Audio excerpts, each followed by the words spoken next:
হতে পারে কোনো রকম কোনো কাজে গড়মিল রয়েছে, কোনো দুর্নীতি হয়েছে, আরে যারা করেছে তাদেরকে শাস্তি দিন। আপনি 1000 জনের শাস্তি 59 লক্ষ জব কার্ড হোল্ডারকে দিতে পারেন না। আজকে তো হাইকোর্ট একই কথা বলছে। আবার সেই বিচার ব্যবস্থায় এসএসসিতে হতে পারে কেউ অর্থের বিনিময়ে চাকরি পেয়েছে, যে অর্থ দিয়ে চাকরি নিয়েছে আর যে চাকরি দিয়েছে দুজন সমান দোষী।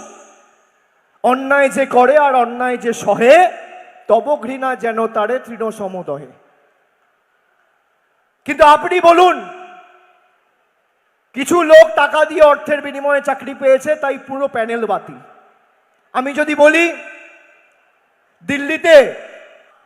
দিল্লির হাইকোর্টের বিচারপতি, তার বাড়িতে আগুন লেগেছে, অগ্নি নির্বাপন ব্যবস্থার দমকল গিয়ে দেখছে বাড়ি ভর্তি কাঁড়ি কাঁড়ি টাকা। একজন বিচারপতি যদি দুর্নীতিগ্রস্ত হয়, তাহলে সমস্ত বিচার ব্যবস্থা কি দুর্নীতিগ্রস্ত? তা তো না। তাহলে আপনি 4 জন যদি পয়সা দিয়ে অন্যভাবে অসাধু উপায় অবলম্বন করে চাকরি পায়, তাহলে আপনি 26,000 লোকের মুখ থেকে তার গ্রাস 26,000 লোকের মুখ থেকে অন্ন ছিনিয়ে নিতে পারেন না। 1 জন 2 জন 5 জন 10 জন ভুল করলে আপনি সবাইকে শাস্তি দিতে পারেন না। একজন সাংসদ যদি ভুল করে, তাহলে আপনি সাংসদ তুলে দিন। একজন বিধায়ক ভুল করলে বিধানসভা তুলে দিন। একজন পঞ্চায়েত মেম্বার যদি ভুল করে, তাহলে পঞ্চায়েত ব্যবস্থা, ত্রিস্তরীয় পঞ্চায়েত ব্যবস্থা তুলে দিন। তা তো নয়। আমাদের ছোট করতে গিয়ে যারা হিন্দুদের রক্ষাকর্তা বলে দাবি করে, আজকে জগন্নাথ মন্দিরকে এরা ব্যঙ্গ বিদ্রুপ করছে। বিজেপির নেতা শুভেন্দু অধিকারী বলছে ওটা মন্দির নয়, সুকান্ত মজুমদার বলছে ওটা তো সার্কাস। বিজেপির নেতারা বলছে, যারা হিন্দু ধর্মের রক্ষাকর্তা হিসেবে নিজেদের দাবি করত। আমি ধন্যবাদ জানাই মমতা বন্দ্যোপাধ্যায়কে জগন্নাথ মন্দিরটা করার জন্য, নইলে এদের আসল চেহারাটা মানুষ দেখতে পেত না। আমি ধন্যবাদ জানাই রাজ্য সরকারকে, না হলে এদের আসল চেহারাটা, প্রকৃত স্বরূপটা আপনারা দেখতে পেতেন না। আপনারা ভাবুন তো, মমতা ব্যানার্জিকে, মামাটি মানুষের সরকারকে পশ্চিমবাংলাকে ছোট করতে গিয়ে বলছে যে মমতা ব্যানার্জির সরকারের থেকে বাংলাদেশের মোহাম্মদ ইউনুসের সরকার ভালো। আর এরা আমাদেরকে বাংলাদেশি বলে, এরা বাংলাদেশকে সার্টিফিকেট দিচ্ছে। কেন্দ্রীয় স্বরাষ্ট্রমন্ত্রী বাংলা এসে বলতো, দিদি आपका सरकार तो सब बांग्लादेशियों को घुसा दिया। তার দলের নেতা বলছে বাংলাদেশের ইউনুসের সরকার ভালো মমতা ব্যানার্জির সরকার থেকে। আর সেই ইউনুস, তার সরকার কিভাবে বাংলাদেশের সংখ্যালঘু অর্থাৎ হিন্দু সম্প্রদায়ের মানুষ, এবং শুধুমাত্র হিন্দু সম্প্রদায়ের লোকেদের নয়, এমনকি সাধু সন্তদের কিভাবে অত্যাচার করেছে। এখনো তারা জেলে। কি অবস্থা! আরজিকর ঘটনার সময় এই বিজেপি সিপিএম এর নেতারা রাস্তায় মিছিল করে বলেছিল যে আরজিকর ঘটনার প্রতিবাদে ব্যর্থতা, বিনীত গোয়েলের অপসারণ আমরা দাবি করছি। তাহলে আরজিকরের ব্যর্থতার কারণে কলকাতার নগরপাল বিনীত গোয়েলের অপসারণ যারা দাবি করে, সেই মহান আত্মারা কেন আজকে পহেলগামে কেন্দ্র সরকারের ব্যর্থতার কারণে অমিত শাহ এবং আইবি ডিরেক্টর তপন ডেকার আপনারা ইস্তফা দাবি করছেন না? সে প্রশ্ন তো আমাদের মনে উঠছে। আপনারা বলুন, পেহেলগাম হয়েছে 22শে এপ্রিল, 26 জন 25 জন দেশের নাগরিক আর 1 জন নেপালের নাগরিক, 26 জনকে 4 জন বর্ডার পেরিয়ে পাকিস্তান দিয়ে হাতে করে AK-47 নিয়ে ঢুকে দিনের আলোয় গুলি করে ঝাঁঝরা করে মেরে দিল। তারা আবার জঙ্গলে লুকিয়ে গেল, না পাকিস্তানে চলে গেল, না হাওয়ায় উধাও হয়ে গেল, এখনো কোনো খবর সরকারের কাছে নেই। তাহলে 26 জন মারা গেল কার ব্যর্থতায়? বর্ডারের দায়িত্বে কে? আইবির দায়িত্বে কে? সিআরপিএফ এর দায়িত্বে কে? সিআইএসএফ এর দায়িত্বে কে? তাহলে আরজিকর হলে যদি মমতা ব্যানার্জির পদত্যাগ দাবি করেন, পহেলগাম হলে তৃণমূল অমিত শাহর পদত্যাগ দাবি করবে না কেন? কেন? এই আমতলায় বাস টার্মিনাস হবে, আমতলায় বাস টার্মিনাস হয়েছে। বলেছিলাম আমতলা রুরাল হাসপাতালের পরিকাঠামোগত উন্নয়ন আমাদের সরকার করবে, আমরা করেছি। মুচিসা হাসপাতালের জন্য প্রায় 6 কোটি টাকা বরাদ্দ করেছে আমাদের রাজ্য সরকার, কাজ শুরু হয়ে গেছে, অতি শীঘ্রই শেষ হবে। আমি কথা দিয়েছিলাম যে আমতলায় প্রেক্ষাগৃহ হবে, আমরা করেছি। আমরা কথা দিয়ে কথা রাখার লোক। আমি বলেছিলাম 2022 সালে যে আমরা প্রত্যেকটা বয়োজ্যেষ্ঠদের বার্ধক্য ভাতা দেব। 2023 সালে আবার আমি তৃণমূলের নবজোয়ার শেষ হওয়ার পরে যখন নিঃশব্দ বিপ্লব করি, আমি বলেছিলাম আমাকে 6 মাস সময় দিন, 6 মাসের মধ্যে যদি কোনো রকম কোথাও সহযোগিতা না পাই, তাহলে আমার যতটুকু সামর্থ্য, সীমাবদ্ধ এখতিয়ার ক্ষমতা রয়েছে, ডায়মন্ড হারবার লোকসভা থেকে 76,000 প্রবীণ নাগরিকদের আমরা বার্ধক্য ভাতা দেব।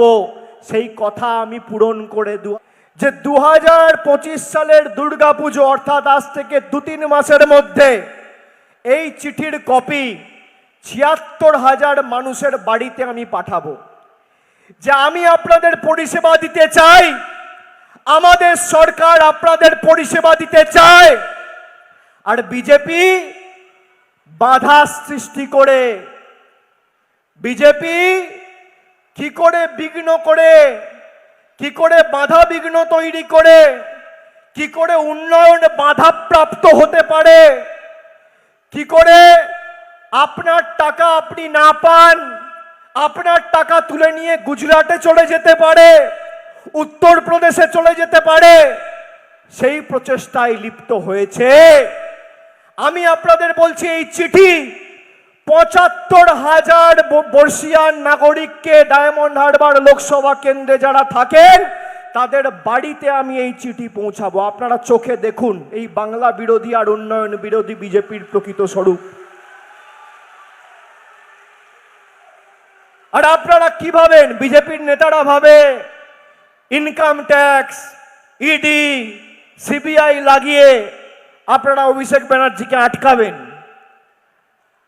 আপনারা দিল্লির যে নেতাদের পাজামার দড়ি ধরে, পাঞ্জাবি ধরে ঝুলে রাজনীতি করেন, তাদের ক্ষমতা নেই আমাকে ভয় দেখিয়ে আমার মেরুদণ্ড বিক্রি করবে। তাদের ক্ষমতা নেই। আমরা বাংলার সুসন্তান, আমাদের গলা কেটে দিলেও জয় বাংলা আর তৃণমূল কংগ্রেস জিন্দাবাদ বেরোবে। আমরা বশ্যতা স্বীকার করতে জানি না। আপনি যত ইডি, সিবিআই, ইনকাম ট্যাক্স লাগাবেন, আমরা লড়াইয়ের সংকল্পে তত দৃঢ় প্রতিজ্ঞ হব, উন্নয়ন তত ত্বরান্বিত হবে। আমি বুক ঠুকে আজকে বলে যাচ্ছি। আপনি দেখুন এদের প্রকৃত চেহারা। আমাদের 2019 সালে পুলওয়ামা যখন হলো, আমাদের দেশ বিরোধী বলে আখ্যায়িত করত। যদি কেউ বাংলায় কথা বলে তাকে বলছে বাংলাদেশি। যদি কেউ মাথায় পাগড়ি পরে শিখ সম্প্রদায়ের ভাইদের বলছে খালিস্তানি। কি বিদ্বেষ! এই বৈষম্য বিদ্বেষের রাজনীতি কোনোদিন বাংলায় ছিল না। বিজেপির গুজরাট, মধ্যপ্রদেশের নেতাদের খুশি করতে বাংলার কিছু কুসন্তান নিজের মেরুদণ্ড বিক্রি করে দিয়েছে। তার জবাব বাংলার মানুষ দিয়েছে।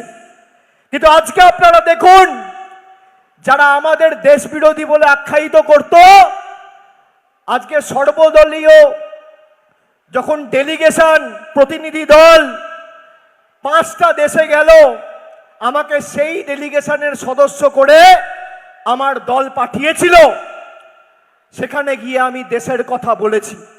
আর সেই সময় যখন আমরা গিয়ে দেশের কথা বলছি, ভারতবর্ষের প্রধানমন্ত্রী আর স্বরাষ্ট্রমন্ত্রী বাংলায় এসে বিভাজনের রাজনীতি করে বাংলার মানুষকে আরো ভুল বুঝিয়ে বৈষম্যের রাজনীতি করে বাংলার মাটিকে অশান্ত করতে চেয়েছে।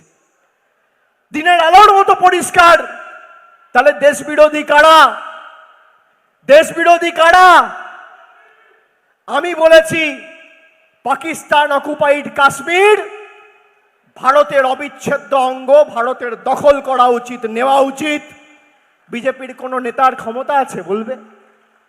দেশ বিরোধী কারা? কি ভাইরা, দেশ বিরোধী কারা? বাংলা বিরোধী কারা? বাধা বিঘ্ন দানকারী কারা? উন্নয়ন বিরোধী কারা? প্রগতি বিরোধী কারা? বাংলার মানুষের টাকা আটকে রাখছে কারা? বাংলার মানুষকে বার্ধক্য ভাতা দিলে ইডি সিবিআই লাগাচ্ছে কারা? বাংলার গরিব মানুষের 100 দিনের টাকা আটকে রাখছে কারা? বাংলা আবাস যোজনায় প্রায় 40 লক্ষ গরিব মানুষের বাড়ির টাকা আটকে রেখেছে কারা? বাংলা গ্রামীণ সড়ক যোজনার প্রায় 8,000 কোটি টাকা। বাংলার মানুষকে বার্ধক্য ভাতা দিলে ইডি সিবিআই লাগাচ্ছে কারা? বাংলার গরিব মানুষের 100 দিনের টাকা আটকে রাখছে কারা? বাংলা আবাস যোজনায় প্রায় 40 লক্ষ গরিব মানুষের বাড়ির টাকা আটকে রেখেছে কারা? বাংলা গ্রামীণ সড়ক যোজনার প্রায় 8,000 কোটি টাকা আটকে রেখেছে কারা? তার কারণ বাংলায় গোহারা হেরেছে, তাই প্রতিশোধ নেবে, প্রতিশোধের রাজনীতি। মানুষের সাথে প্রতিশোধ হয় না। মানুষ চেয়েছে বলে কেউ প্রধানমন্ত্রী হয়েছে, কেউ সাংসদ হয়েছে, কেউ মুখ্যমন্ত্রী হয়েছে, কেউ বিধায়ক হয়েছে, কেউ পঞ্চায়েতে জিতেছে, কেউ লোকসভায় জিতেছে, কেউ মিউনিসিপ্যালিটিতে জিতেছে, কেউ জেলা পরিষদে জিতেছে। মানুষ যদি চায় 2 মিনিট লাগবে। আপনার আকাশে যে দম্ভ অহংকার তৈরি হয়েছে না, ভেঙে মাটিতে মিশিয়ে চূর্ণ বিচূর্ণ করতে 10 সেকেন্ড সময় লাগবে না। খুব তো চেষ্টা করেছিলেন ডায়মন্ড হারবারকে কলুষিত করতে। একটা ঘটনাকে কেন্দ্র করে বিজেপির নেতারা বাবা কি উৎসাহ, লাশের রাজনীতি করবে। মৃতদেহ খুঁজতে চলে এলো মহেশতলায়, রবীন্দ্রনগরে। তারপর এমন মহিলারা তাড়া করেছে, এখন আসার আগে 10 বার ভাববে। মহিলাদের, সাধারণ মানুষের তাড়া। আর মুখের ভাষা কি? সাধারণ মানুষ যদি এদেরকে গাদ্দার বলে, মির্জাফার বলে, চোর বলে, চিটিংবাজ বলে, এ দায় কি তৃণমূলের না আমার? তাদেরকে বলছে তোর বাবা, তিনি নাকি আবার পেশায় শিক্ষক। কি অবস্থা! সঙ্গে সঙ্গে বিজেপির রাজ্য সভাপতি সুকান্ত মজুমদার, তিনি, তাকে কেন বজবজে আটকানো হয়েছে ঘন্টার মধ্যে। আচ্ছা, 5 বছর ধরে গরিব মানুষের টাকা বন্ধ, 100 দিনের টাকা বন্ধ। কটা চিঠি পাঠিয়েছেন? কটা চিঠি পাঠিয়েছেন? আপনাকে মানুষ চোর বলছে, আপনি চিঠি পাঠাচ্ছেন আপনার দিল্লির পিতামহকে। আর গরিব মানুষের যে হাজার হাজার কোটি টাকা আপনারা আটকে রেখে দিয়েছেন, গরিব মানুষের টাকা বন্ধ, 100 দিনের টাকা বন্ধ। কটা চিঠি পাঠিয়েছেন? কটা চিঠি পাঠিয়েছেন? আপনাকে মানুষ চোর বলছে, আপনি চিঠি পাঠাচ্ছেন আপনার দিল্লির পিতামহকে। আর গরিব মানুষের যে হাজার হাজার কোটি টাকা আপনারা আটকে রেখে দিয়েছেন, সেবার কটা চিঠি পাঠিয়েছেন? একটা চিঠি দেখাতে পারবেন?